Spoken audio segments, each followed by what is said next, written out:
Dale. Sí,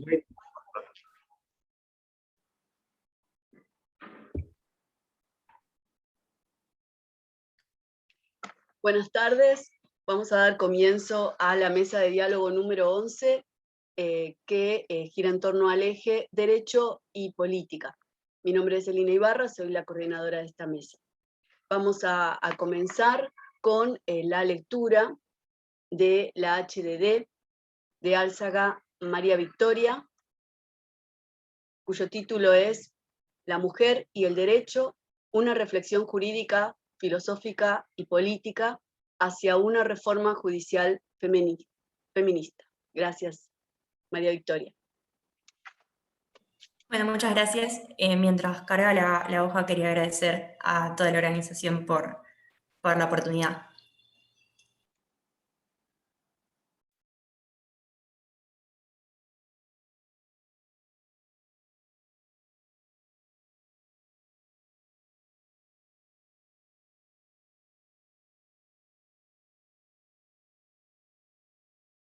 Perfecto, empiezo. Considerando la importancia y el carácter urgente de pensar una reforma hacia una justicia equitativa y con perspectiva de género, entiendo que es fundamental empezar por hacernos algunas preguntas. La primera sería, ¿qué es una reforma judicial feminista? Como respuesta a esta pregunta, se entiende que podrían surgir al menos dos respuestas posibles desde la filosofía del derecho. Si lo pensamos desde Kant, la reforma judicial feminista es un pilar fundamental de la teoría feminista del Estado. En este sentido, la reestructuración de la justicia tiene que venir acompañada de una deconstrucción y una construcción nueva del derecho en su totalidad, entendiendo que hoy el derecho se encuentra construido sobre un universal masculino que contempla a la mujer de manera meramente excepcional. Por otro lado, desde la teoría crítica del derecho, tal vez el problema no está en el derecho per se, ya que para esta teoría no existe un carácter absoluto e inmutable del derecho, sino que, como toda forma de actividad humana, se construye a partir de la práctica llevada a cabo por la gente.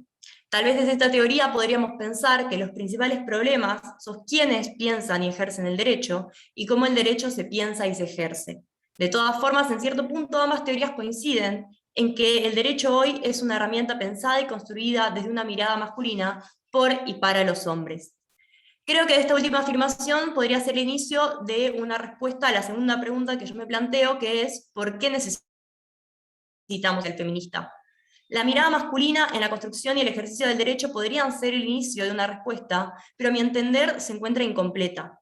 El problema con el derecho no es la ausencia de contemplación de la desigualdad o la diferencia entre los hombres y las mujeres, sino que, por el contrario, se construye sobre la relación dominio-subordinación entre varones y mujeres.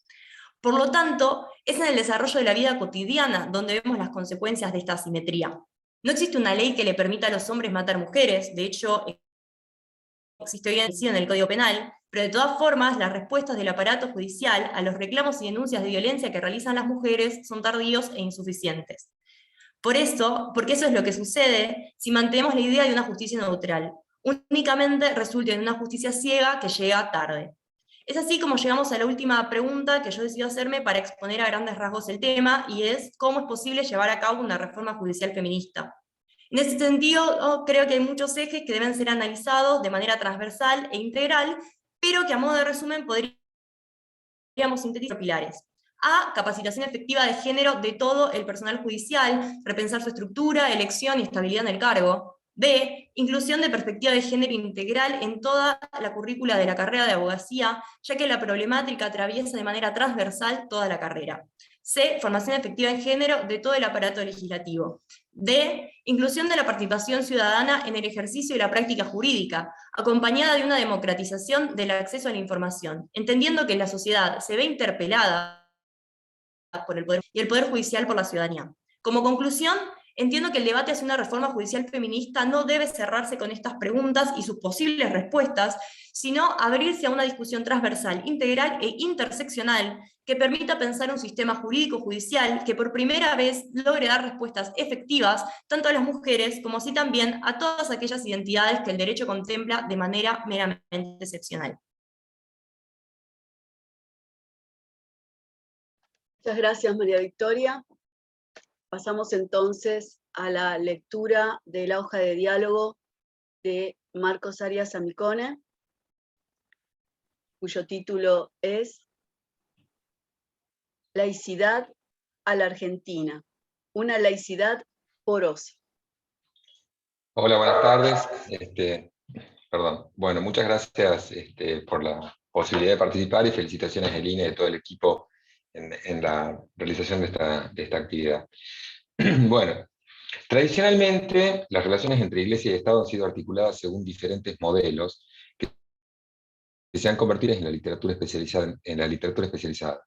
Por un lado, el modelo francés de laicidad, que incluye una separación tajante entre las diferentes iglesias y el Estado, proscribiendo la exhibición ostentosa de ciertos símbolos religiosos. Por otro lado, el modelo norteamericano de no establecimiento de religión oficial, que ha dado lugar a un intenso desarrollo doctrinario y jurisprudencial que explica la existencia de un muro divisorio entre las religiones y el Estado. En el caso argentino, estas tradiciones deben ser repensadas según nuestra propia experiencia política, institucional y constitucional, las relaciones entre las iglesias, en particular la Iglesia Católica, y el Estado. Nuestra laicidad no expresa una actitud hostil hacia el fenómeno religioso en la esfera pública. Tampoco tenemos una prohibición de establecimiento. Nuestra tradición de laicidad, si es que pone un muro de separación entre las incumbencias religiosas y las estatales, ha construido un muro poroso en el que ambas esferas tienen puntos inevitables de contacto. Esta idea de muro poroso es una noción que no tiene un solo camino, sino que es un camino de ida y vuelta, con mutuas incidencias y mutuas, aunque a veces relaciones institucionales. Esa noción porosa de laicidad hace que existan prácticas políticas e institucionales que permiten la celebración de rituales católicos en el marco de festividades cívicas, evidenciando una incidencia de la religión sobre la esfera estatal. Por esos mismos poros por lo que transita el sostenimiento del culto católico y el Te Deum, es lo que justifica que la esfera estatal pueda y deba incidir sobre la esfera religiosa en ciertos casos. Un ejemplo claro de ese régimen poroso de laicidad está constituido por las regulaciones normativas de orden público del Estado argentino, en donde ninguna organización religiosa interna puede invocar ninguna noción de secularismo o laicidad que le permita incumplir las decisiones estatales que legítimamente haya adoptado y que expresen ese orden público. Actualmente se encuentra en trámite ante la Corte Suprema de Justicia de la Nación un caso de rectificación de la partida de bautismo de una mujer trans que reclama la modificación de sus datos bautismales, no solamente una anotación marginal, invocando normas de derecho público constitucional argentino relativos relativo al derecho a la identidad de género, a la autonomía informativa, a la no discriminación e igualdad ante la ley y al libre ejercicio del culto, con el asesoramiento jurídico de Julieta Arostegui. El tema debatido en ese caso expresa la relación porosa entre la religión católica y las normas que expresan el institucional argentino respecto a la regulación de todos los aspectos referidos a los derechos de una persona trans. Los compromisos constitucionales asumidos por el Estado argentino reclaman la superioridad normativa de dicho orden jurídico por encima de las regulaciones internas de las organizaciones religiosas. Nuestra laicidad es una relación porosa en la que ambas partes deben entender que las rosas vienen con espinas y que es inadmisible una política de cherry picking que pretenda quedarse con el púlpito el día de la independencia y al mismo tiempo esconda al trono en aspectos relevantes de la vida de las personas trans. Muchas gracias. Muchas gracias por la lectura, Marcos. Y ahora, si está presente, está Belcastro Baker Guillermo en la sala.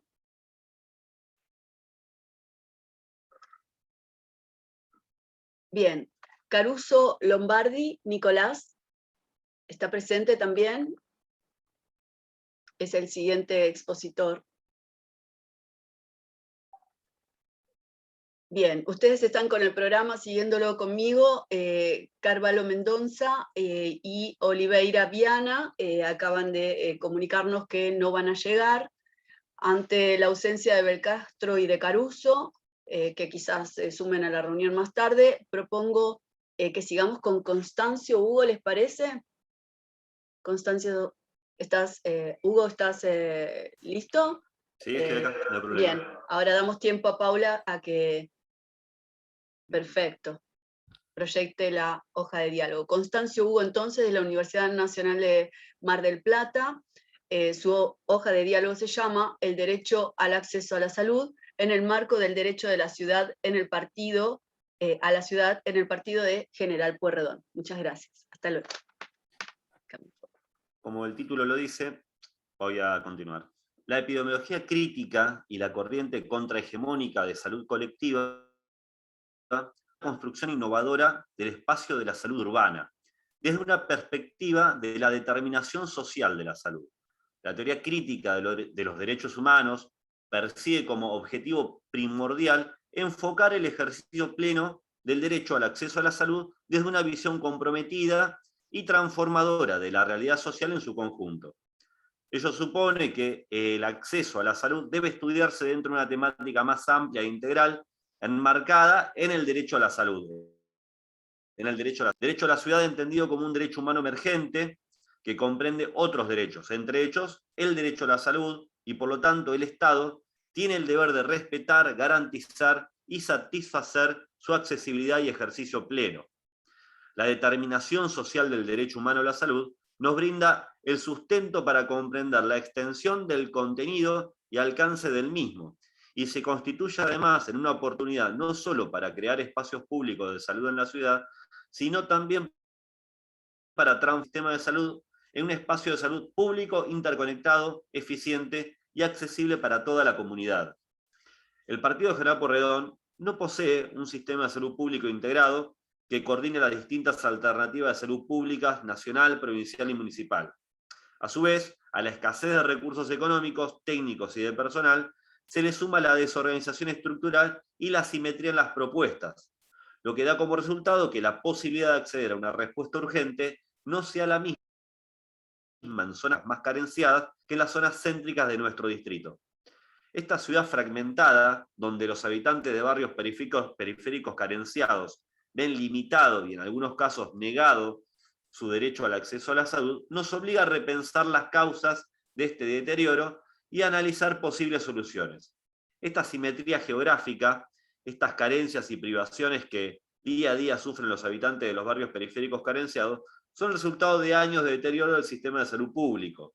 Ese deterioro debe estudiarse el avance de las políticas neoliberales desde mediados de la década del 70 del siglo pasado a la fecha, que constituyen un factor determinante en el menoscabo de la función social del Estado y por consecuencia de la salud pública.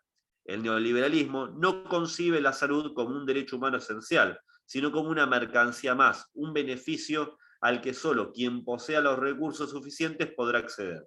Este cuadro de situaciones ha dado como resultado la saturación del sistema sanitario, parte como consecuencia de años de desinversión del sistema público. Debemos construir respuestas adecuadas ante esta problemática, y eso nos obliga a elaborar estrategias e instrumentos para poder integrar las distintas propuestas de salud pública en la ciudad, nacional, provincial y municipal, y así aprovechar mejor los escasos recursos con los que cuenta la salud pública. Se debe repensar el mapa de la salud en el Partido de General Pueyrredón desde una geografía integradora, equitativa para lograr que el acceso a la salud no distinga barrios ni condición social. Una ciudad donde el acceso a la salud no sea una mercancía, sino un derecho humano al alcance de todos y todas. Muchas gracias.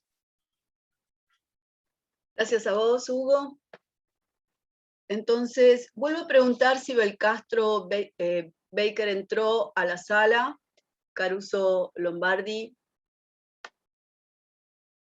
Bien, entonces, Galenti, Sebastián. Hola. Entonces, ¿sí? Ah, Sebastián, acabas de entrar, no te había visto antes.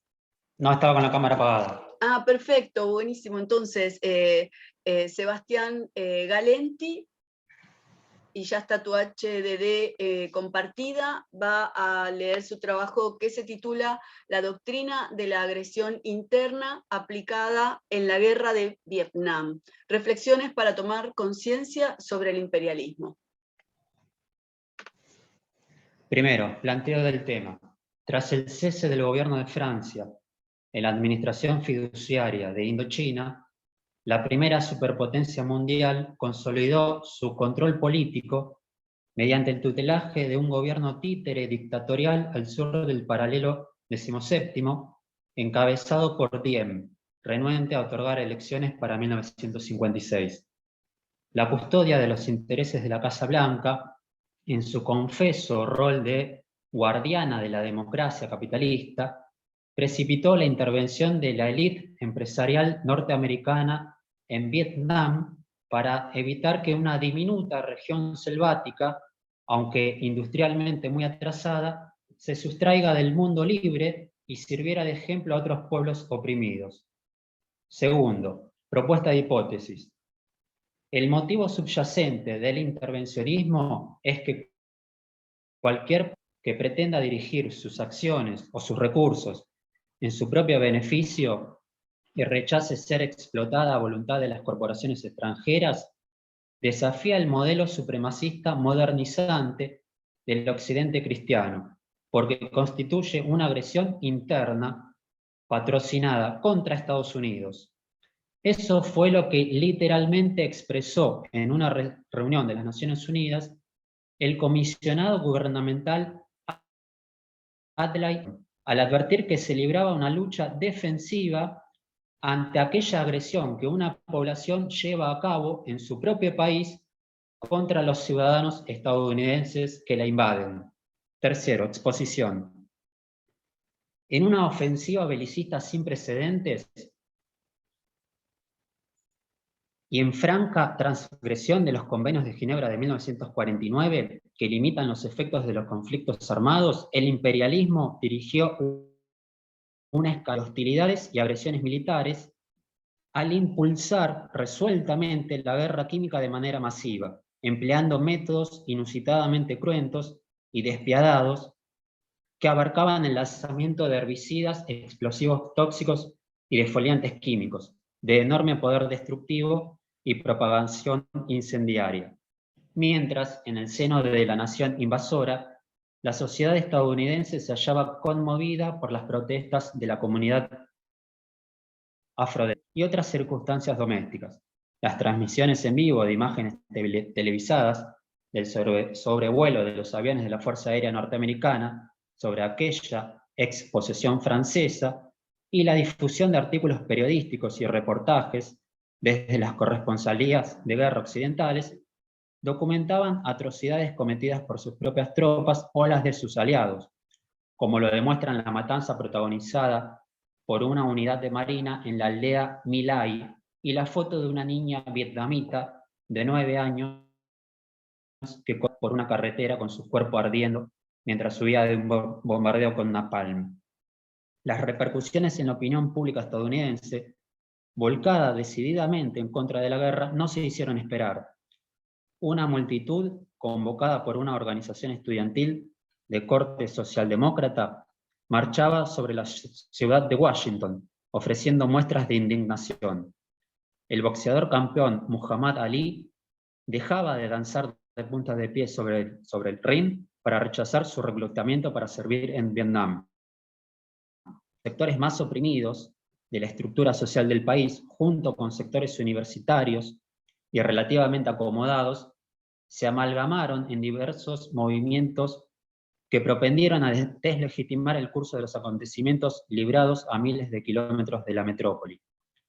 Además de acentuarse la debacle del gobierno de Johnson, quien resignaba postular para su reelección, quedaba sepultada definitivamente la imagen de los Estados Unidos como una nación anticolonialista y pacifista, derrumbado el orden financiero y monetario internacional establecido en los acuerdos de Bretton Woods.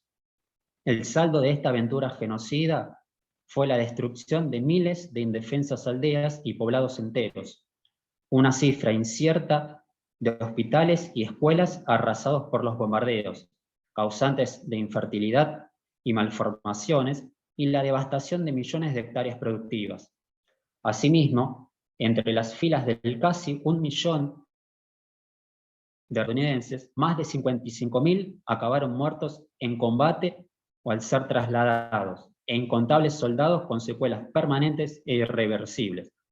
Pero, como contracara, también benefició a corporaciones productoras de reactivos químicos, así como a las compañías dedicadas al suministro de petróleo y a las distintas industrias pesadas, conformadas no solo por capitales de origen norteamericano, vinculadas al equipamiento militar y del acero. Conclusión: Vietnam no fue un episodio militar de los tantos, sino la apertura de una crisis del ideal civilizatorio de proporciones inauditas, que nos sobrepuja a un caótico crepúsculo del régimen político imperante.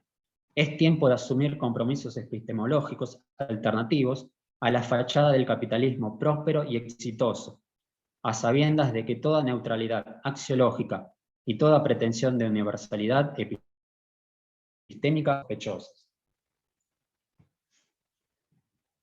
Gracias. Gracias, Sebastián. Bueno, ocurrió algo que ya había dejado de ocurrir en algún momento, y es que nos excedimos de la HDD.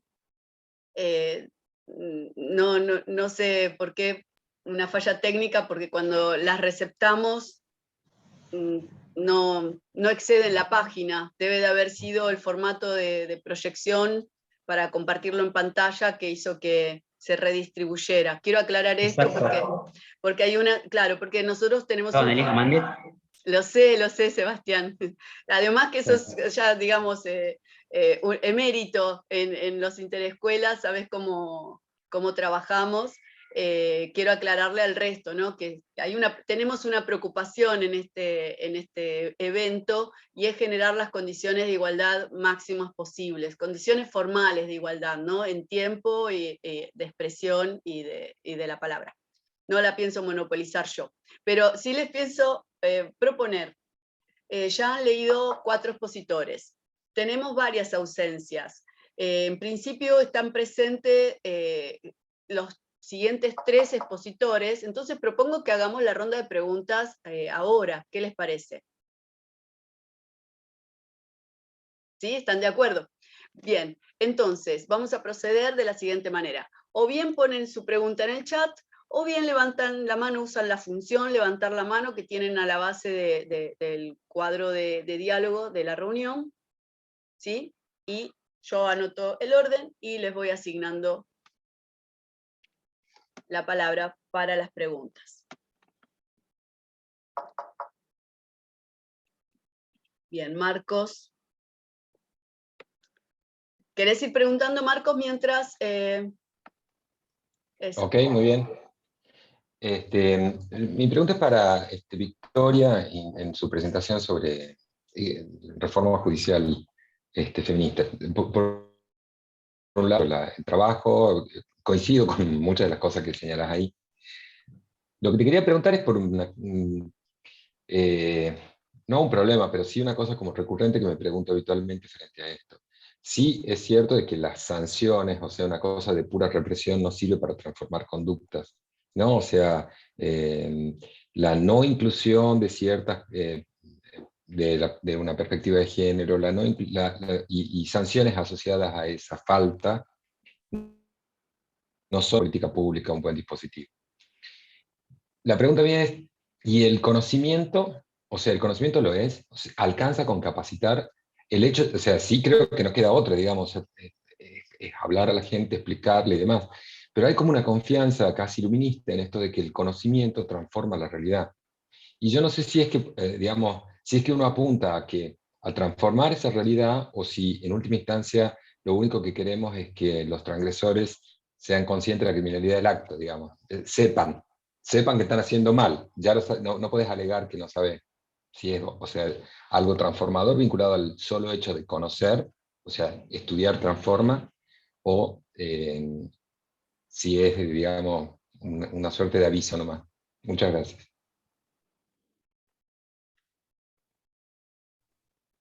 ¿Hay más preguntas? No, Victoria, si esperamos, si hay más preguntas, hacemos toda la ronda de preguntas y después responden a todas las preguntas juntas. Estoy mirando el chat, si es que hay preguntas por allí. Bueno, yo tengo algunas preguntas o comentarios mientras el resto sigue pensando. Sí, para Victoria. Absolutamente comparto todas las preguntas y el planteo desde la base de que es necesario una reforma con una orientación más igualitaria en términos de género. Y me preguntaba, vos en algún momento hiciste referencia al dualismo del que habla Olsen, ¿no? Donde el derecho queda del lado de la razón, la objetividad, la universalidad.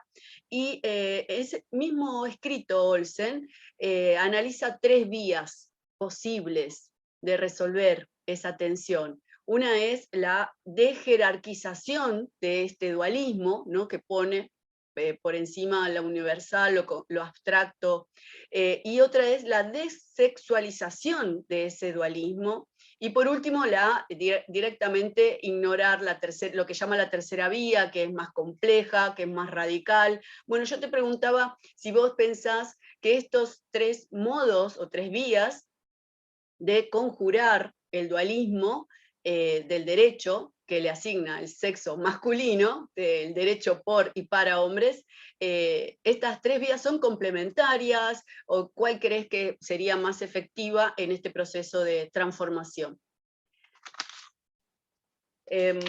Marcos, muro poroso. Vos en algún momento dijiste, y a través de estos poros, el muro, de un lado la iglesia, del otro lado el Estado, se dan mutuas incidencias. Y ¿no serán mutuas conveniencias? Digamos, el para qué de esa porosidad, ¿a qué se debe? Yo a veces los veo en mi atea, ya saben, muchos me conocen aquí, soy una atea militante, yo creo que están espalda con espalda, digamos. Bueno, la pregunta es si esa porosidad puede leerse de esa manera. Para Hugo Constancio, ¿sabés qué vi en tu exposición? Primero me preguntaba que sospechaba una redefinición de la noción de salud, ¿no? Mucho más amplia, que más allá, ¿no? Del orgánico, ¿no? Ya estamos hablando del contexto del medio ambiente de la ciudad. Y después, sí, dije, ya está, pero acá hay una relación, estás estableciendo, para mí, mi lectura, una relación entre el concepto de salud y la noción de propiedad privada, digamos. Lo que está en disputa es el espacio que se habita. Digo, ¿se puede leer tu hoja de diálogo desde esta inquietud que me generó tu hoja de diálogo? Eso no quiere decir ¿no? que es lo que vos estés diciendo. Bueno, hasta allí. Y ahora veo que tenés la mano levantada, así que te toca preguntar. Bueno, mi pregunta es para el doctor Arias Amicone. Primero, felicitar al resto de los expositores, porque realmente las exposiciones fueron de muy buen nivel. Y la pregunta, más que es una reflexión, más que nada, es pensar en este concepto laicidad, si nos retomamos a la 1420, por ejemplo, que diera inicio a todo este proceso de la fecha, aún hoy la educación todavía sigue atada a parámetros religiosos. Aún hoy el Estado laico, entre comillas, sigue sosteniendo educación religiosa. Hay infinidad de colegios religiosos que tienen entre un 70 y un 80% de subvención estatal. Dinero que se podría destinar a tener una mejor educación pública y repensar obviamente la educación pública desde otro lugar, ¿no? ¿Hasta qué punto en algún momento es posible pensar una reforma, ciertas reformas, que hagan realmente plausible esa separación del Estado y la Iglesia, y de las iglesias, mejor dicho, porque también hay que tener en cuenta que hoy no solo es la Iglesia Católica Ortodoxa Romana, sino que ya nos tenemos que pensar en otros tipos de posiciones religiosas que también inciden en el Estado. No solo a nivel nacional, sino a nivel provincia, pero de qué manera poder instrumentar herramientas para hacer efectiva esa separación porque creo que obviamente hay un basamento cultural que tiene que ver con la educación y que tiene que ver con otras áreas del Estado. Pero cómo lograr hacer efectiva, a través de qué herramientas hacer efectiva esa separación del Estado y la religión.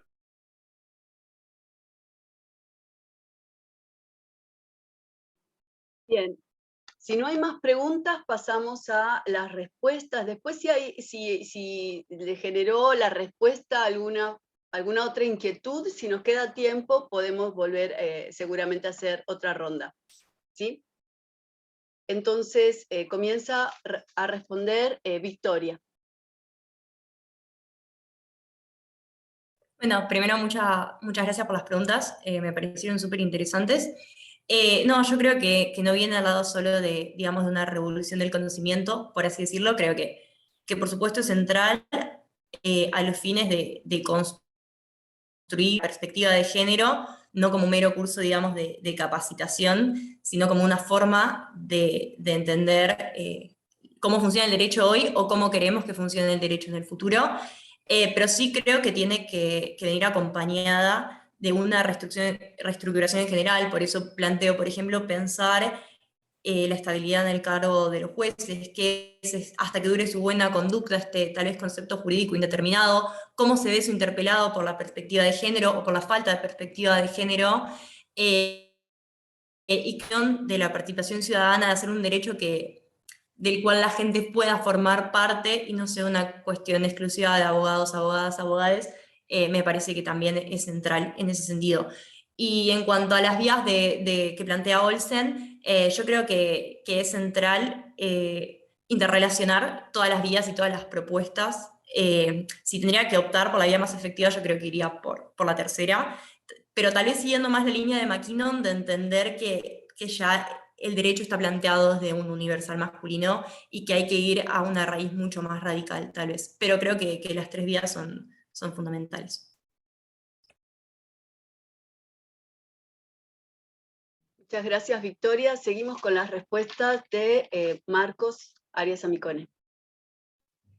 Bueno, muchas gracias por las preguntas. Elina, con lo que vos me decías, sí, por supuesto. Sí creo que hay en el entramado de relaciones políticas, digamos, toda una fusión que el resultado es conveniente para los dos, tanto para la Iglesia, sobre todo para la Iglesia Católica. Hay toda una construcción de la Iglesia Católica como la religión preferida y todas las demás como religiones postergadas, ¿no? Digamos, una igualdad de cultos libertad de cultos sin igualdad entre los cultos, según la feliz fórmula de Vidal Campos. Yo no creo que sea una buena idea, ¿no? Pero digamos, la mayoría de la dogmática constitucional alude a eso. El problema es que esas conveniencias mutuas se agotan cuando se agota la conveniencia, y ahí empiezan los problemas. Es decir, fue conveniente para el Estado argentino, no sé, firmar los concordatos con la Santa Sede en la década del 60, y fue conveniente para el Estado argentino reconocer el estatus de derecho a un derecho inventado. El derecho canónico no es derecho, o sea, quiero decir, le llamamos derecho, parece derecho, pero no es derecho, o sea, si algo hacemos es tratar de preguntarnos qué cosa es el derecho, y en última instancia, bueno, puede haber muchas definiciones, si es derecho justo, qué sé yo, pero más si es derecho justo es pura autoridad o regulación social, pero todos estamos de acuerdo en que no le vamos a llamar derecho al estatuto interno de una asociación religiosa, por muy grande que sea o por mucha tradición que tenga. Acá en este tipo de casos lo que hay es un choque entre esas conveniencias iniciales y las desavenencias posteriores, porque el Estado va transformándose, la sociedad política va tomando otras decisiones y quedan muy lejos de ese derecho canónico que por tradición le llamamos derecho y ahora de repente es superior al derecho del Estado. Esa es la discusión que está planteada en el caso que lleva adelante Julieta Ortegui, que está acá con nosotros, que es abogada y además es licenciada en filosofía, así que creo que está bueno los planteos que tiene. Con relación a lo que decía Hugo, el proceso de secularización es un poco más, digamos, sí es cierto que a mí me gusta separar la idea de secularización del poder de las cuestiones específicas sobre laicidad. Nosotros tenemos un proceso de secularización muy largo en la historia, pero además tenemos un proceso de laicidad con muchas idas y vueltas, pero en materia de educación precisamente es donde mayor cantidad de avances se ha hecho. Lo que señalaba el profesor Guibur hace un rato fue un problema en la Argentina, creo que hasta el fallo Castillo, ¿no? La enseñanza de la religión católica, además como religión, casi religión oficial del Estado, y como materia impartida dentro del curso. Y además un detalle, no se puede enseñar religión sin adoctrinar, o sea, a menos que se enseñe historia de las religiones. Y en ese punto, esa idea de repensar las relaciones entre lo público y lo privado, entre las iglesias, un avance notorio ha sido, por ejemplo, la idea de que la educación es siempre pública. Digamos, la educación es pública de gestión público-privada. La gestión es público-privada. Lo que vos me decías es decir, bueno, por ahí esos subsidios no sería bueno que vayan a las escuelas públicas, sino a las escuelas estatales. Lo que pasa es que el Estado también gana al tener educación privada, porque tiene menor presión sobre el sistema público. Si no, tendría que tener solamente educación pública. Y esa discusión de laico libre también, digamos, ya nos quedó un poco atrás. Y volviendo a las conveniencias que mencionaba Elina, ya no le conviene a la Iglesia discutir el sostenimiento o invocar el sostenimiento. Hay trabajo, Marcelo Alegre tiene un trabajo y otro de su grupo también, sobre que ya se terminó esa obligación porque era para pagar la expropiación de Rivadavia y demás. Y la Iglesia Católica también dijo, bueno, sí, no me paguen más. Ya me tienen harto con que me digan que me pague el Estado. Y desde hace 3 años que dicen no me paguen más, y desde hace 3 años, 2018, 2017, no me acuerdo ya, que sigue estando en el presupuesto. La gente se olvida de sacarlo como partida presupuestaria. Pero por lo menos formalmente sí quieren esa reforma, al menos en lo formal. Bueno, muchas gracias.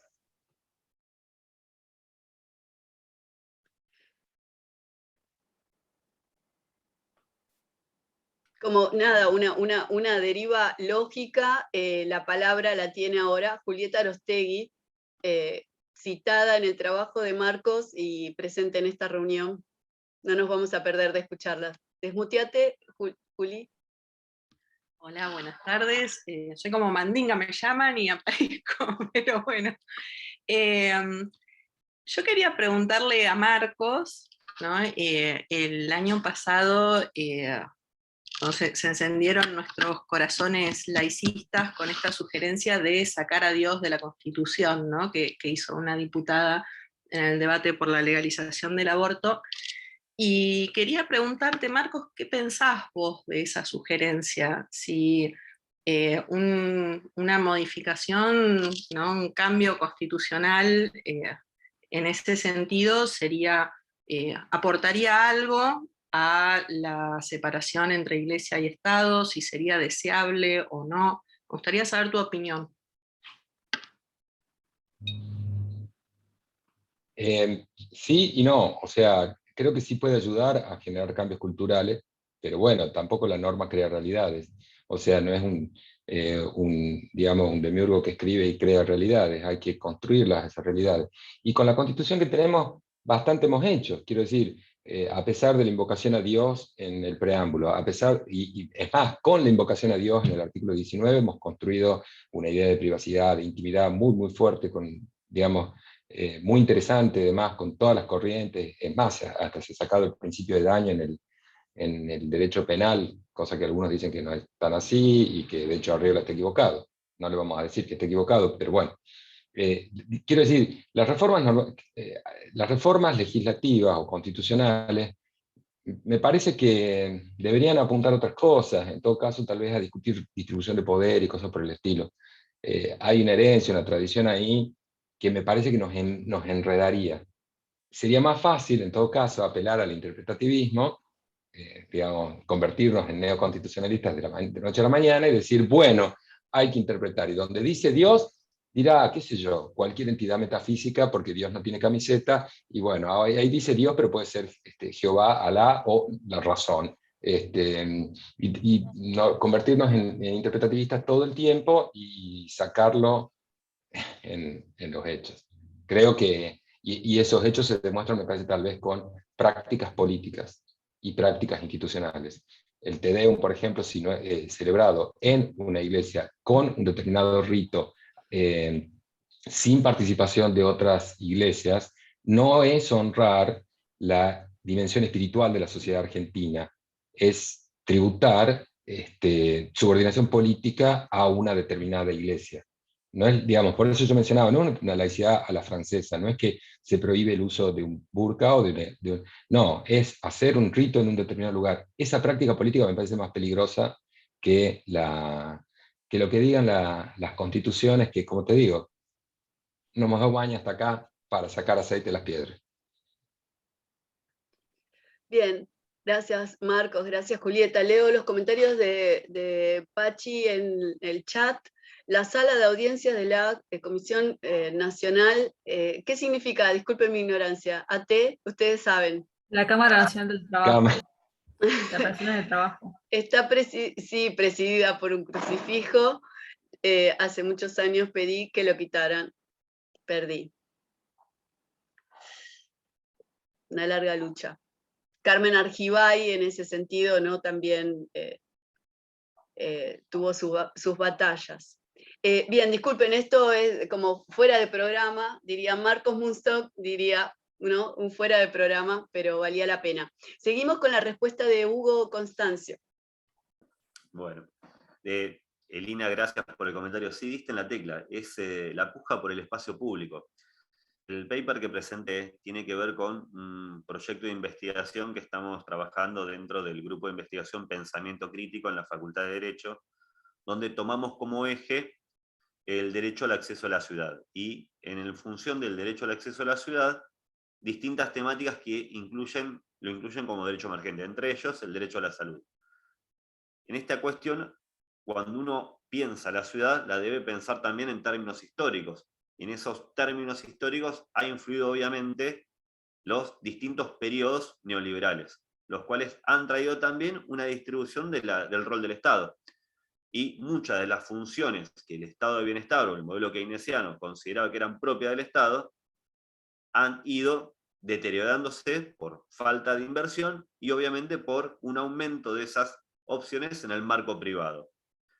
Es evidente, en función de los estudios y de las partidas presupuestarias a lo largo del tiempo, no solo en Mar del Plata, en la ciudad en la cual trato de enfocarme, sino también los presupuestos nacionales, que la inversión en salud se ha visto deteriorado en función también de la implementación de estos planes a nivel nacional, provincial y municipal.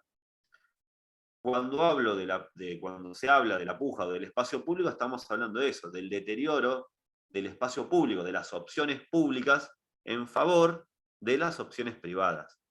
Y en eso también tenemos que discutir qué tipo de ciudad queremos en función también de los espacios públicos. Cuando hay un espacio público que un sector del poder político desea privatizarlo para conformar un holding o un paseo comercial y no para generar una propuesta pública, hay una puja social distributiva. Y esa puja social distributiva a nivel social se puede evidenciar en distintos aspectos. La salud, la educación, en este caso en la propuesta de trabajo de investigación en el marco de la salud, pero la podemos verificar en distintas cuestiones. Una, por ejemplo, la cuestión de la vivienda. La vivienda también es una puja distributiva muy fuerte en función del espacio público. Pero es justamente el eje central de la discusión es esa, es la puja del espacio público. Muchas gracias. No, gracias a vos. Y ¿sabés qué? Te quiero comentar que ayer en la mesa de diálogo número 8 se presentó María Francisca Cisternas Ramos con una ponencia sobre la actividad inmobiliaria caníbal, predatoria en la ciudad de Santiago de Chile. Yo te recomiendo que le des una mirada que me parece que está en consonancia con tu planteo. Sabés que podés consultar el interfolio, ¿no? No sé si... Sí, lo tengo como pestañita en la computadora. Perfecto. Lo voy a buscar, muchísimas y gracias. Cualquier cosa, si querés ponerte en contacto con ella, podés comunicarte con la maestría, porque es una maestranda, está cursando la maestría en Filosofía del Derecho actualmente. Te agradezco mucho. Me gustaría convocarla para... Nosotros tenemos un seminario permanente de investigación en la Facultad de Derecho, y siempre, todas las semanas, tenemos distintos expositores nacionales, extranjeros, que colaboran sus distintas posturas y visiones, y después tenemos un debate, y este es un tema que va a gustar mucho seguramente para poderla convocar. Así que muchísimas gracias. No, por nada, gracias a vos, Hugo. Y Sebastián, no recibiste preguntas, creo, pero de todos modos tenés tus minutos si vos querés hacer algún comentario, algún agregado, alguna reflexión, algo que te hubiera gustado que te preguntáramos. Mirá. En una parte de la hoja de diálogo indico que la contracara de este conflicto bélico fue la ganancia para las corporaciones, ligadas, bueno, a la industria pesada, del acero y del petróleo. Eso es como para reflexionar. Actualmente también hay empresas derivadas de aquellas que se beneficiaron en distintos conflictos bélicos que siguen proveyendo determinados servicios. Bueno, creo que eso es lo que quiero rescatar. Después, la oposición en Estados Unidos, en la propia nación, también es interesante, que da como para escribir un capítulo aparte. Así que también, bueno, el contexto de la Guerra Fría y de otros conflictos internacionales, bueno, queda para una próxima investigación. Te agradezco, Lina, que me hayas permitido ampliar un poquito, pero fue muy conciso, digamos, lo que quise exponer. Espero que haya sido un aporte. Lo es, siempre lo es, Sebastián. Sobre todo, pero además conciso, pero claro, y tus descripciones siempre son muy atinentes. Ahora, ¿cómo seguimos? Porque ya está Guillermo Belcastro en la sala, ¿sí? ¿Te parece que sigamos con la lectura de tu HDD? Vamos a esperar a ver, probemos sonido mientras Paula busca la hoja para compartirla. ¿Qué tal? Buenas tardes a todos y todas. No sé si ahí se me escucha bien. Bueno, bárbaro. Muy bien, muy bien. Entonces, la HDD de Belcastro Baker, Guillermo, se titula ¿Qué respuesta puede ofrecer el derecho y la ética en la tensión producida entre libertad de expresión y la circulación de discursos de odio? Bien, perfecto. Bueno, de vuelta reitero el saludo. Comienzo a leer nomás, Elina. Perfecto. Bien, inicio entonces. Introducción. El derecho a la información y o comunicación se constituye en un pilar elemental para el sostenimiento y desarrollo de las distintas democracias. Tanto nuestra Constitución Nacional como los distintos pactos en materia de derechos humanos a los que Argentina ha suscrito sostienen lo señalado presente, haciendo especial énfasis en el Pacto de San José de Costa Rica, que regula este derecho en los artículos 13 y 14, ofreciendo una gran cobertura en materia de libertad de expresión para los distintos periodistas, limitando su responsabilidad a exámenes ulteriores que, cuanto menos, deben cumplir con los diferentes estándares de la teoría de la Real Malicia, producida por la Corte Suprema de los Estados Unidos a partir del caso New York Times versus Sullivan. Conforme lo dicho y atendiendo a la pregunta que propone esta hoja de diálogo, corresponde señalar que, de un tiempo a esta parte, los discursos de odio han tomado un lugar de alta relevancia en los diferentes medios de comunicación, ya fuere tanto en los comúnmente denominados tradicionales, como también en aquellos que se vinculan con las nuevas tecnologías y redes sociales, entendiendo y compartiendo la definición esforzada por Bertoni, en la cual indica que los discursos de odio pueden definirse tanto por su intención como por su objetivo. Con respecto a la intención, el discurso de odio es aquel diseñado para intimidar, oprimir o incitar al odio o la violencia. Este discurso también debe ser dirigido directamente contra una persona o un grupo y estar basado en características como la raza, la religión, la nacionalidad, el género, la orientación sexual, una discapacidad u otra característica grupal. Punto número 2. Problemática, discurso de odio, libertad de expresión. A partir de lo precedentemente descrito, cabe indicar que la tensión planteada entre estos dos extremos puede llegar a tener su origen en las distintas variables. La primera, discurso de odio como un mal menor. Como ya se señaló en el primer párrafo, dicha libertad es una de las piedras basales de nuestro sistema democrático y por tanto debe ser protegida. Sin embargo, dicha libertad no debe servir de amparo a discursos que justamente atentan contra lo que se busca proteger originalmente, es decir, la democracia y la convivencia pacífica. Toda vez que esta acción, en caso de prolongarse y seguir aumentando, estaría consolidando tácitamente que dichos discursos son un mal menor de la libertad de expresión. La segunda, falta de legislación y clarificación conceptual. El artículo 13, inciso 5 del Pacto de San José de Costa Rica manifiesta de forma clara la prohibición en cuanto a la apología sobre el odio nacional. Con el inciso 2 de dicho artículo se indica que las responsabilidades ulteriores deben estar encuadradas en una ley que a priori pareciera debe ser dictada por los distintos estados que suscribieron al tratado. Dicha ley debería sortear otra dificultad, que consistiría en lograr establecer con mayor especificidad el significado de estos discursos, ya que no resulta sencilla delimitar el campo de su aplicación a los fines de establecer responsabilidades. Punto número 3, conclusiones. Ante los puntos descriptos, entiendo que una regulación de corte propositiva que legisle sobre dichos discursos es algo que se torna imperioso, toda vez que la misma, lejos estaría de cercenar el derecho a la libre expresión. Por el contrario, protegería el bien que se tuvo en vista a la hora de consolidar dichas garantías como pilares de la sociedad actual. De igual manera, entiendo que la legislación recae sobre una actividad con un alto impacto en lo social, por lo cual la misma debería estar guiada por ciertos principios éticos propios de la deontología profesional. No obstante, y considerando lo precedente, quedan varios interrogantes abiertos en tanto qué dificultad acarrea su sanción, qué principios éticos deberían intervenir en la elaboración de la misma, y cómo poder definir los discursos de odio y sus alcances. Eso sería todo. Muchas gracias, Guillermo. Sí, ahora vamos a seguir con la siguiente, vamos a seguir con la lectura de la HDD de José Luis Génova.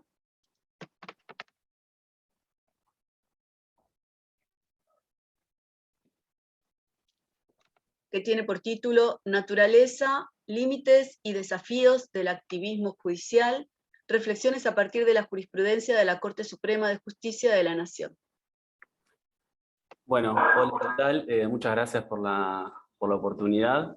Yo quería, digamos, hacer una corrección. Ese en realidad no es el título de la ponencia, sino que es el de la afiliación institucional, en el decir que yo bajo la dirección acá de Eduardo Magoja. El título de mi HD era mucho más escueto, mucho más austero. Se llama simplemente Jueces y Política. Y casi no hay referencia a la jurisprudencia de la Corte Suprema. Perfecto, gracias. Aclarar eso porque por ahí después... No, tenés razón, en el programa pusimos el título equivocado, está bien. Te pido disculpas. No, no pasa nada. Bueno, empiezo a leer.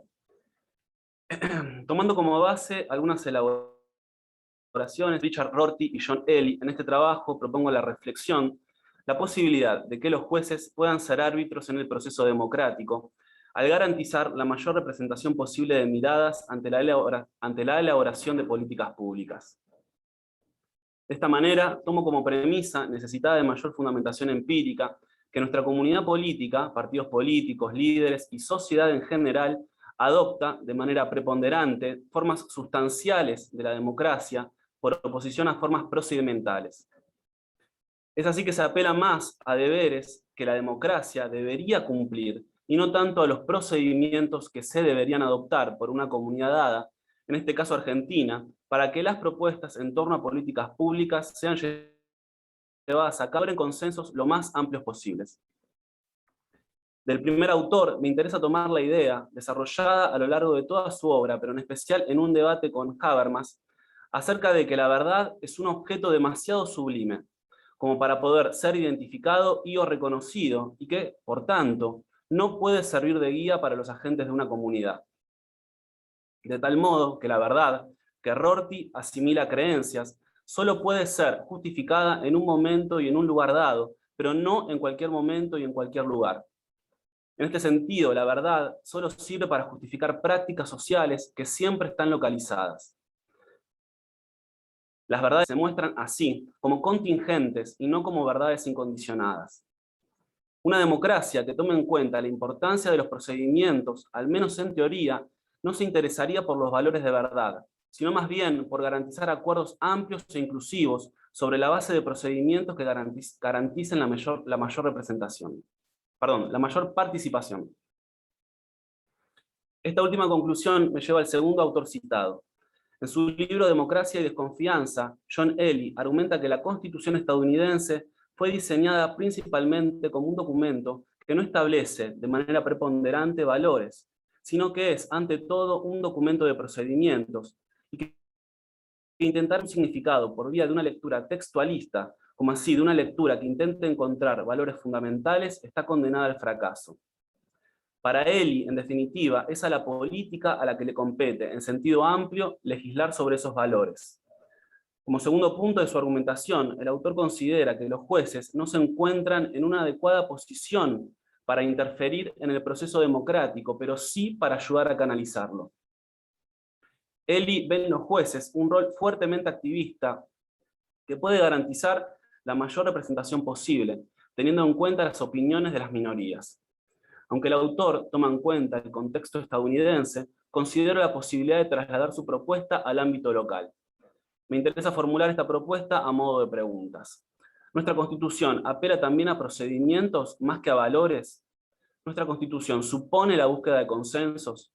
Si lo anterior es afirmativo, ¿las clases dirigentes apelan a acuerdos en torno a sus propuestas? Y si no propiciamos una visión acuerdista del proceso político, ¿podrían ser los jueces, como en el caso estadounidense, de la manera que propone John Elly? En específico, ¿podrían los jueces asumir un rol arbitral entre un conflicto de miradas? ¿Nuestra Constitución toleraría este rol judicial? Fin. Muchas gracias, José Luis. Ahora vamos a seguir con la lectura del HDD de Miguel Herzenbaum, que tiene por título Kelsen, de la dicotomía estática dinámica a la incongruencia metodológica categórica. Muchas gracias, Ana. Bien. En la lógica del derecho, Ferraioli señala algunas aporías del pensamiento kelseniano. Una de las más interesantes es la dicotomía estática-dinámica, o en otros términos, validez-eficacia. Según Ferraioli, Kelsen pretende definir el ser de lo normativo en función de la validez. Pero este enfoque lo conduce a las aporías del derecho inválido. En pocas palabras, si la validez es el elemento que da existencia a lo normativo o anormativo, ¿qué hacer ante presuntas normas inválidas que son efectivamente aplicadas y cuya existencia jurídica es difícil de negar? La solución de Kelsen es discutible. Las relaciones entre estática y dinámica o entre validez y eficacia son complejas. En la estática prima la validez, allí Kelsen concibe al orden jurídico como un sistema de normas interconectadas a través de la validez que las superiores comunican a las inferiores. En la estática, Kelsen describe relaciones intrínsecas entre elementos estáticos, como si el derecho fuera dado concluido y tuviera relaciones pétreas entre sus elementos. En contraposición, la dinámica piensa al derecho como un sistema de actos de los operadores jurídicos. Se trata de un orden jurídico en funcionamiento. El pasaje de la estática a la dinámica supone un desplazamiento de la primacía de la validez a la eficacia, lo que podría entenderse incluso como una inversión de la pirámide kelseniana. La relación intrínseca entre normas es reemplazada por la mera concordancia de las decisiones concretas de los operadores jurídicos, siendo que el acto concreto creador de derecho determina retrospectivamente la validez de los restantes elementos normativos. Es de singular, define el sentido de las normas superiores y, en consecuencia, decide sobre la validez de los diversos elementos normativos implicados en él. Esto supone el posible desacuerdo sobre la validez de una norma, cosa que en el enfoque estático parece poco razonable. Frente a estas anomalías, 1. La discrepancia entre lo que se define como válido, según los enfoques estático y dinámico, y 2. Las discrepancias sobre la validez de una norma en distintas sentencias, Kelsen propone una salida. Se trata de una cláusula implícita en toda constitución que permitiría distinguir inconstitucional de inválido. Toda constitución ordenaría implícitamente que toda norma promulgada, aún de manera inconstitucional, sea válida. Así, el que dos tribunales discrepen sobre la constitucionalidad de una norma no supone una contradicción con lo establecido desde un punto de vista estático sobre la validez de dicha norma. Esto salvaría la congruencia de ambos enfoques y la congruencia interna del sistema. Sin embargo, en mi opinión, un análisis de las incongruencias que esta solución acarrea revela un origen más profundo de la tensión entre estática y dinámica. La solución de Kelsen, 1, supone erosionar la propia noción de validez. ¿Cómo es válida una norma que es inconstitucional? Impide distinguir entre una prescripción normativo-jurídica y otra prescripción no normativo-jurídica. ¿Cómo diferencio derecho de no derecho si una prescripción inconstitucional es válida y es derecho? ¿No supone esto reemplazar la validez por la mera eficacia en la determinación de lo normativo o cuanormativo? Y 2. La solución de Kelsen es una hipótesis ad hoc no justificada metodológicamente. El método trascendental que aplica Kelsen consiste en retroceder del factum del derecho, teorías lógicas, necesaria para la existencia del derecho o de su ciencia. Así se descubren categorías como el principio de imputación, sin el cual no hay derecho, persona, responsabilidad, prohibición, etc. La estática no necesita la cláusula implícita fuera de su problemática relación con la dinámica. Por tanto, no es resultado del método trascendental ni una categoría. La dinámica no debería introducir nuevas categorías, sino solo señalar su funcionamiento. Concluyo. La cláusula implícita es una solución inaceptable. Revelación estática dinámica no se resuelve y sugiere que Kelsen no es fiel al método trascendental. Evidencia una tensión entre lo que se puede obtener por dicho método, asociado a la estática, contrapuesto a la perviviente vigencia de lo fáctico por sobre toda relación semántica, lógica o performativa entre enunciados normativos o el sentido objetivo de sus respectivos actos creadores. Muchas gracias. Gracias a vos, Miguel, por la lectura. Y seguimos entonces con lo que es la última HDD de esta mesa, con la lectura de la HDD de Eduardo Esteban Magoja. Si estás, ya te vi. Su trabajo se llama Estado Ambiental de Derecho y Activismo Judicial. Bueno, buenas tardes a todos y a todas. Paso a la lectura de la hoja de diálogo. Primero que nada quería agradecer a los organizadores nuevamente por este evento. En el tránsito del siglo XIX al siglo XX hubo un viraje con respecto a las características de la organización estatal, que va desde un Estado legal a un Estado constitucional de derecho. Esto significó una apertura hacia otros horizontes de racionalidad y eticidad. En efecto, en el Estado constitucional se coloca el foco de atención en los textos constitucionales como normas jurídicas fundamentales y arquitectónicas. En particular, las constituciones se enriquecieron por la incorporación de los derechos humanos básicos, y a la luz del derecho internacional de los derechos del hombre, se orientaron en función del paradigma de la inviolabilidad de la persona. Esto hace, pues, que el Estado tenga sobre su base valores y principios sustantivos. No es pura forma. A diferencia de lo que sucedía con el Estado legal, la práctica del derecho en el Estado constitucional, como explica Tienza, presupone o implica no solo valores de tipo formal, ligados con la idea de previsibilidad, sino también de tipo material, vinculado a las nociones de justicia o de verdad, y de tipo político, conectados a la noción de aceptación. Se dice que en los últimos años, el constitucional de derecho ha tomado la forma particular de un Estado ambiental de derecho, como consecuencia de la incorporación en su estructura de un componente ecológico, y de una serie de normas y principios propios del derecho ambiental que conducen la actividad estatal. Tal organización política ha establecido una nueva plataforma que condiciona y determina la actividad judicial, y que a su vez hace del juez una figura dinámica, con poderes normativos amplios. En efecto, el juez no soluciona los casos ambientales simplemente mediante un razonamiento silogístico, sino que es muy activo, reconocido la Corte Suprema de Justicia de la Nación en reiterados fallos, como por ejemplo Mendoza, Saavedra, etc. Dicho de otra forma, en materia de libertad y restricción de la actuación judicial, prima un modelo de juez que, lejos de ser la mera boca de la ley, como decía Montesquieu, busca inmiscuirse en el conflicto, gestionarlo y adoptar los mejores medios para salvaguardar los derechos comprometidos.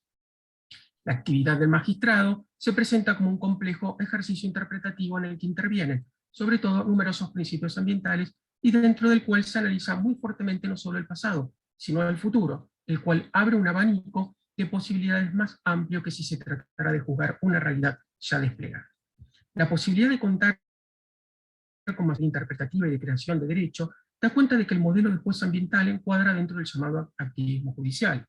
La pregunta es si esta caracterización supone un riesgo, por un lado, para la institucionalidad del derecho y el esquema de división de poderes, y por el otro, para las garantías constitucionales de los ciudadanos.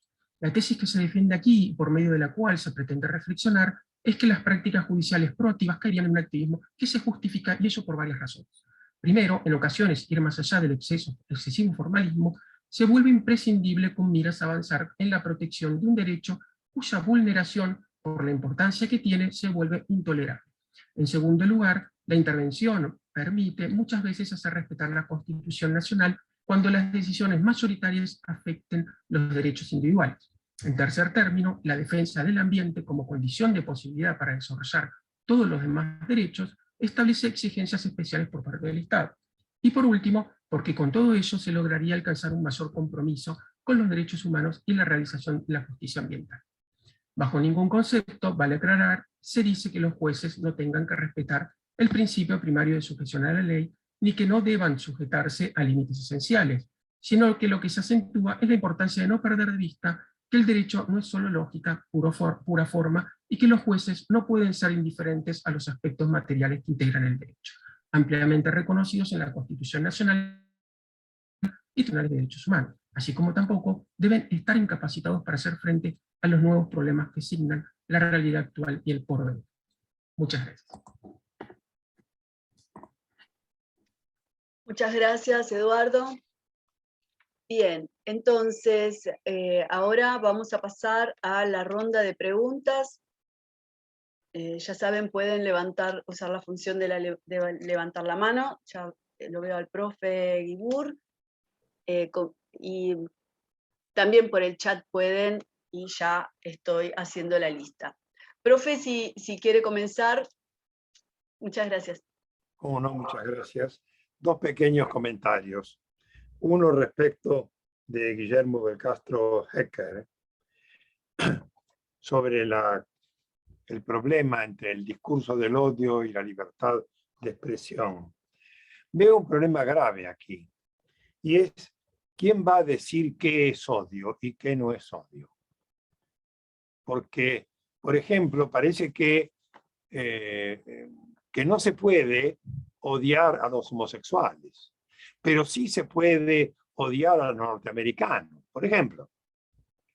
Entonces, el día de mañana alguien va a decir, no, está muy mal odiar a los norteamericanos, y sí está bien odiar a los homosexuales, o cualquier otra cosa que se les ocurra. O está bien odiar a quienes no respetan la figura de Alá, y hay que cortarle la cabeza. Es muy peligroso. Yo casi preferiría aguantarme el discurso del odio y decir que la gente diga lo que quiera e insulte a quien se le dé la gana, con tal de que no lo lleve a la práctica.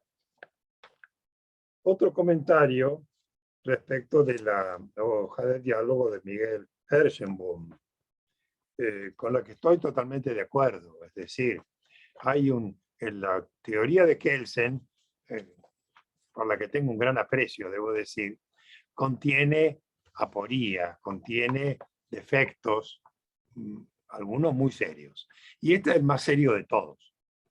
Es decir, cuando Kelsen se ve obligado por la dinámica de su teoría a postular lo que llama el contenido alternativo de las normas, la teoría se le deshace como una pompa de jabón, porque entonces ya todo depende de las decisiones de los tribunales superiores, sean o no conformes a las normas que se supone que deben aplicar, y entonces ya el sistema de normas se convierte en un sistema de decisiones, que es lo que Kelsen no quiere, y bueno, estamos en un problema serio que todavía no veo cómo podemos resolver, por lo menos dentro de una teoría de este tipo. Así que bueno, estoy de acuerdo. Pero sigo diciendo que Kelsen tiene grandes y habría que respetar algunas de las cosas importantes que ha dicho. Gracias. Bien, sigue orden de preguntas Sebastián Galenti. Una pregunta para Guillermo del Castro. Si la definición que formulas en la ponencia es meramente orientativa y no puede ampliarse. Y por otro lado, ¿qué opinión te merece? ¿Cómo encuadraría en esta formulación el discurso supremacista? Otra pregunta para Magoja, para Eduardo Magoja. Menciona que hay, con motivo del activismo judicial, hay posibles vulneraciones a las garantías de los ciudadanos. Si podrías especificar en qué consisten. Bien, continúa entonces con las preguntas de Marcos Arias Amicone. Muchas gracias. Tengo dos preguntas, una para Guillermo del Castro. Digamos, ¿cómo se menciona expresamente en el trabajo al presidente de New York Times contra Sullivan? Entonces, me imagino que está pensando en sanciones posteriores, pero también deja lugar el trabajo o la referencia a la necesidad de una regulación a que haya alguna suerte de filtro previo. O sea, o de que ante la reiteración o la expectativa razonable de que vuelva alguien a insistir con discursos de odio, si es que ahí hay algo para hacer, o es preferible un discurso público, por muy malo, de mala calidad me refiero, que sea, o por muy agresivo que sea, pero que no llegue a ser discurso de odio, es preferible mantenerlo.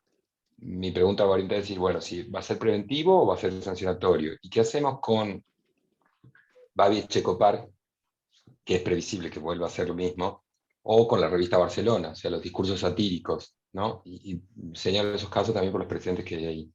Y con relación a José Luis Génova también, es muy interesante la propuesta, digamos, sí creo que la Constitución argentina sí hay espacio para un rol diferente de los jueces. Lo que me gustaría preguntarte es cómo lo pensás, porque si bien yo creo que ¿cómo pensás que se va a implementar eso? Si a través de una cuestión relativa a la pretensión procesal o al cumplimiento de la sentencia. En ambos casos, yo no, por ejemplo, digamos, tu razonamiento me hace acordar mucho a las propuestas de Gargarella acerca del rol de los jueces también, esta justicia dialógica que interviene sobre el procedimiento, pero no sobre el resultado, asegurando la igualdad y un debate robusto. Pero los casos que yo recuerdo, por ejemplo, incluso en materia ambiental que mencionaron recién, digamos, todas las cuestiones estructurales, digamos, las sentencias relativas a casos estructurales, Berbisky, Mendoza, y cosas por el estilo, en la ejecución fracasaron.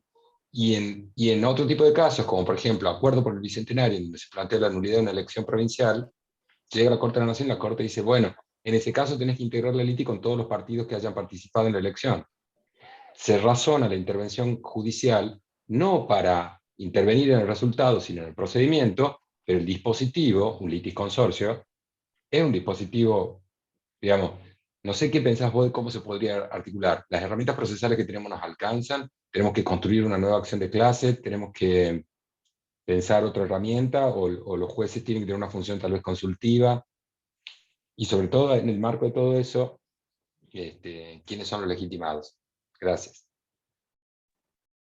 Bien, hay un comentario para Eduardo Magoja en el chat, voy a leerlo. Es de Gloria Algarín. Mi comentario es sobre la presentación de Eduardo Magoja. No es una pregunta, es un aporte, referente a una parte en especial, abre comillas. La importancia de no perder de vista que el derecho no es solo lógica, entre paréntesis, pura forma, cierra comillas. Comparto esta idea en el sentido que, lastimosamente, muchos casos son fallados injustamente por los operadores jurídicos debido a las formas. Bueno, ahí hay otras comillas que... formas entre comillas. El derecho no puede estar sujeto solo a formas. La vida es compleja, las situaciones son complejas. El derecho debe ajustarse a esa complejidad, o por lo menos tratar de ajustarse a lo que yo llamaría un, abre comillas, ajuste imperfecto, cierra comillas. Porque perfecto no existe, sino ya tendríamos la solución a todos los problemas del mundo. Si no hay preguntas, yo tengo algún comentario. Bien, entonces paso a las preguntas. Voy a ahora ser honesta, y Sebastián, yo había tomado unas notas, me quedé ahí con unos signos de pregunta, la canalizo ahora si estás de acuerdo. Perfecto. Sebastián Galenti, yo te iba a preguntar si era posible hacer una lectura jovesiana de la descripción que vos hiciste.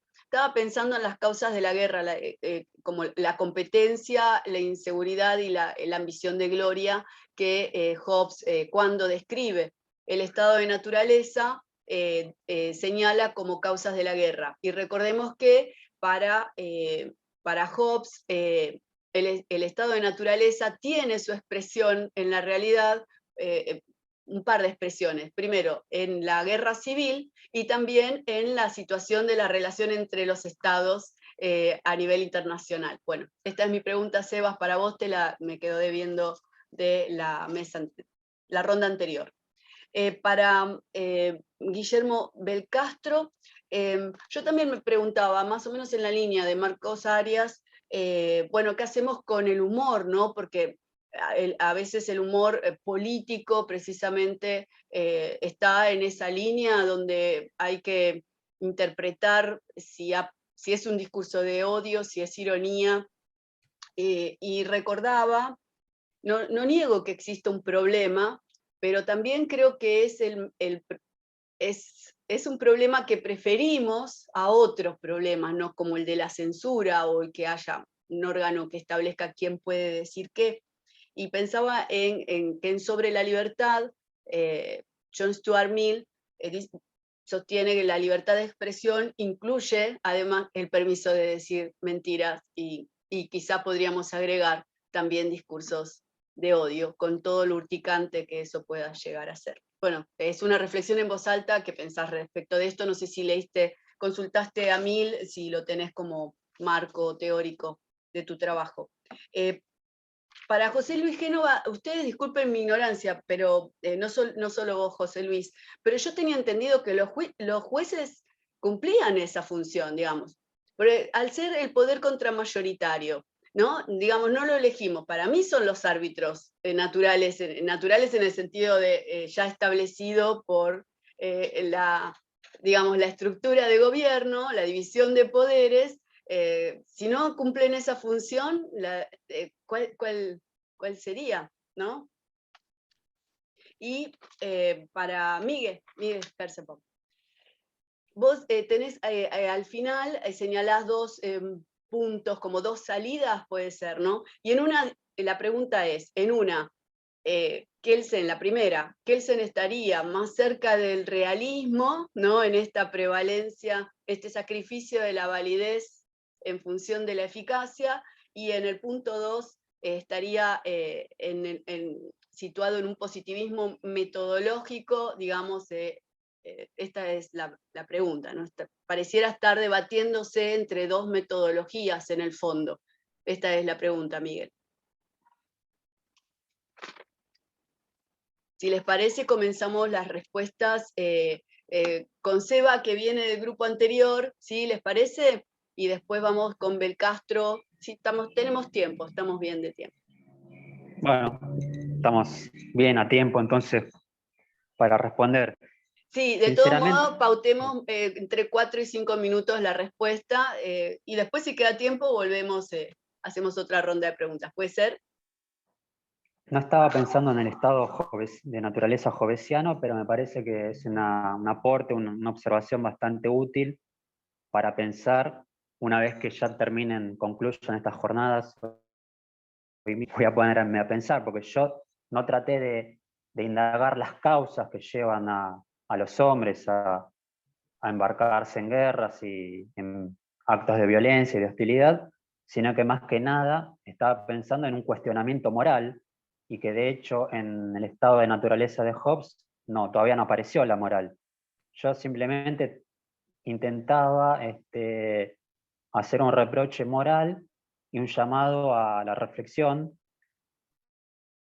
y mencioné, cuando me diste la oportunidad de ampliar, mencioné las ganancias que obtuvieron las empresas. O sea que no sé si este conflicto en Vietnam en particular fue resultado de las ambiciones y de un exceso de pasiones, una competencia descontrolada, o cuál fue la causa, pero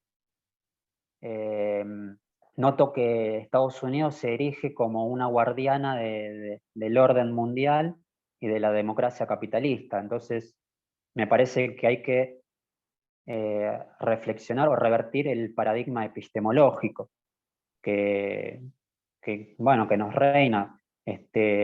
Sinceramente, entonces, para responderte, tendría que revisar bien la obra de Hobbes, pero no estaba pensando en eso, aunque es muy atinente y puede ser aplicable.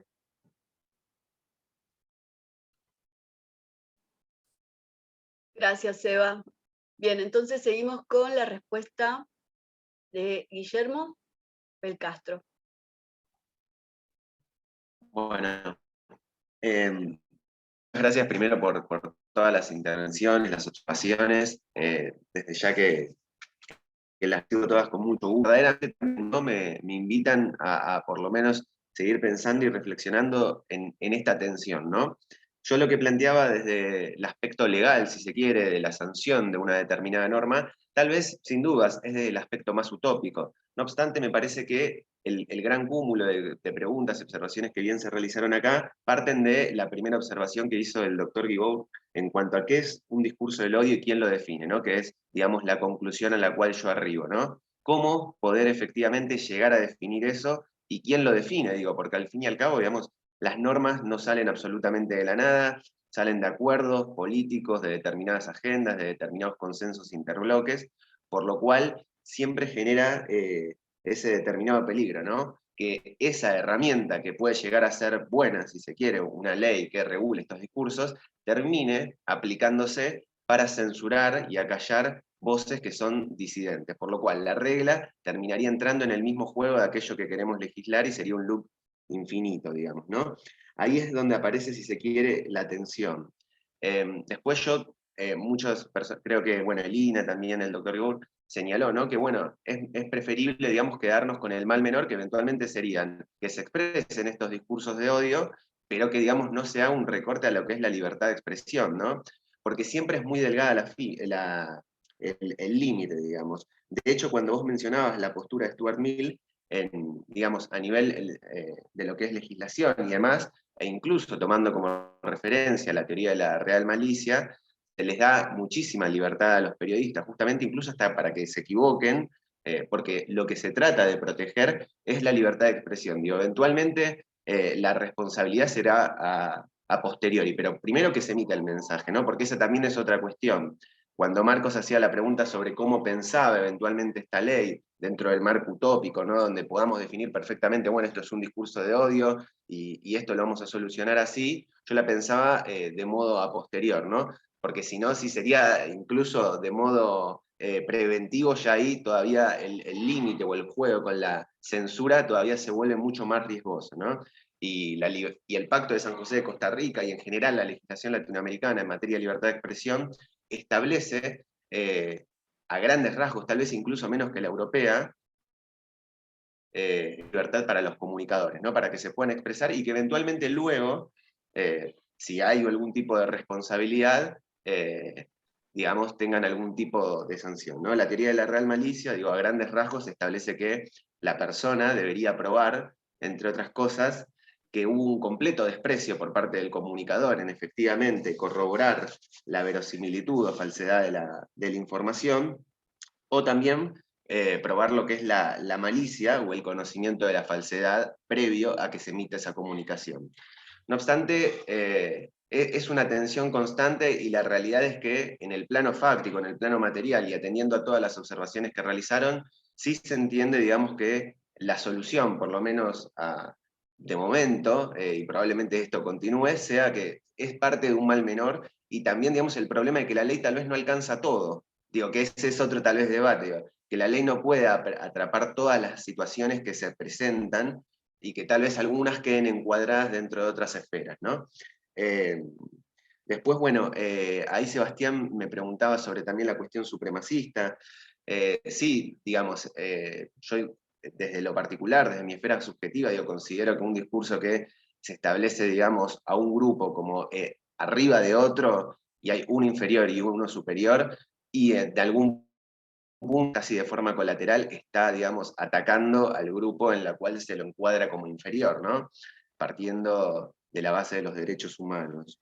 Pero bueno, mi idea básicamente era un poco, digo, graficar esta tensión que hay entre lo que son los discursos de odio, la libertad de expresión y demás, y además, digo, también está el componente, que no lo traje para analizar porque ya me extendería, no es la idea, de los nuevos, digo, de las redes sociales, digo, que ahí circula muchísimo, y se vuelve aún más complejo la legislación dentro de ese ámbito, ¿no?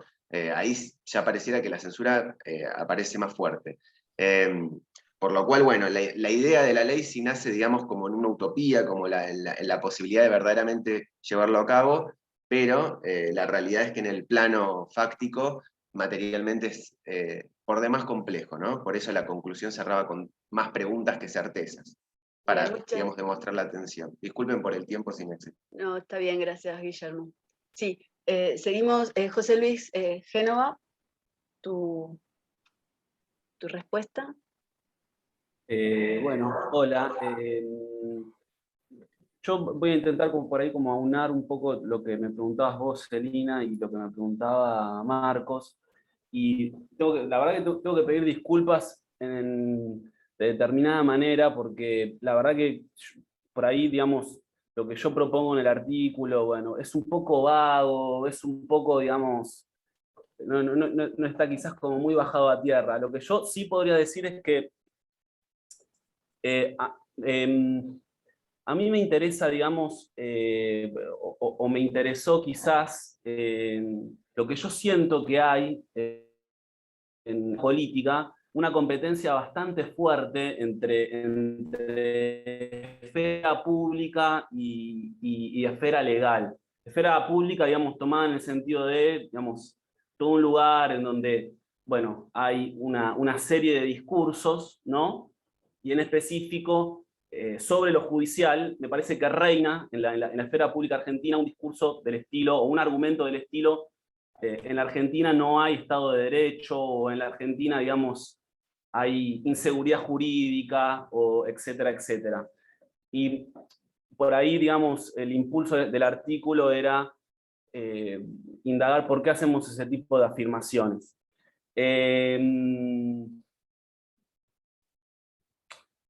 Entonces, bueno, Marcos me preguntaba cómo podría eso ser llevado a cabo procesalmente. La verdad que no tengo idea. No tengo idea, estoy muy de acuerdo con lo que decía antes Marcos, cuando contestaba una de sus preguntas. Las normas no hacen realidad. Yo estoy totalmente de acuerdo con eso. Las normas no hacen realidad. No creo que haya reforma procesal, digamos, y no creo tampoco que haya activismo judicial que permita hacer esto.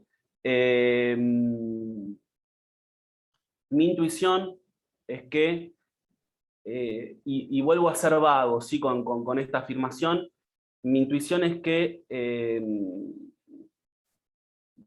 este discurso, este argumento en torno a que no hay Estado de Derecho en Argentina, digamos, o se ancla en una afirmación, digamos, anterior a esta, y es que por ahí nuestra comunidad perdió, digamos, la noción de que el derecho es, ante todo, un artefacto coordinado entre personas. Me parece que eso es lo que no existe y que por ahí eso nos hace afirmar cosas como estas. Pero bueno, digamos, sí, no creo que haya no tengo la manera ahora de responder acerca de cómo podría ser llevado a cabo procesalmente. Y con respecto a lo que vos me preguntabas, Celina, sí, totalmente, los jueces hacen eso, o sea, o están para eso, pero la pregunta es, digamos, ¿están realmente haciendo eso? Digamos, ¿lo hacen acá? Cuando vuelvo a dirigirme al tema de la esfera pública, cuando al parecer, digamos, toda nuestra vida política legal parece que está consumida por la política. Digamos, los jueces ejercen efectivamente ese rol cuando se sabe que, por ejemplo, no sé, la Corte Suprema no se expide sobre asuntos o casos muy importantes y que, bueno, los dilatan el tiempo. Digo, ¿están ejerciendo efectivamente ese rol a pesar de que está consagrado? Bueno, eso es un poco lo que yo respondería. Gracias, José Luis. Entonces, seguimos con la respuesta de Miguel Herzenbaum.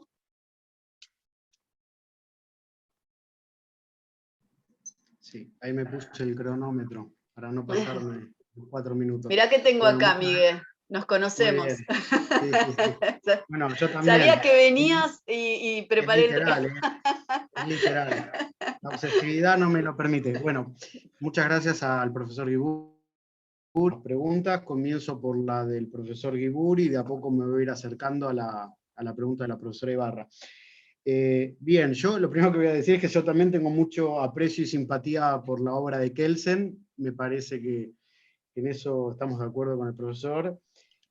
También me pregunto cómo se podría resolver el problema o qué podemos hacer. Yo digamos, la pregunta que me hago es qué podemos rescatar de la propuesta kelseniana y cómo rescatarlo. Yo creo que lo más fácil de rescatar, o lo más rescatable, es precisamente la parte estática, pero el problema es que la dinámica y el tema de la interpretación y todo eso no se puede desatender, y ahí es donde está el problema metodológico al que se refería Elina. Yo creo que esta es como la hipótesis que estoy intentando trabajar hace ya un tiempo, y es la siguiente, que el problema que tiene Kelsen a su base, digamos, en estas contradicciones fundamentales, o en algunas de ellas, en las más importantes tal vez, es que Kelsen intenta ser un neokantiano, intenta ser un heredero de algunos elementos del neokantismo, fundamentalmente la cuestión metodológica.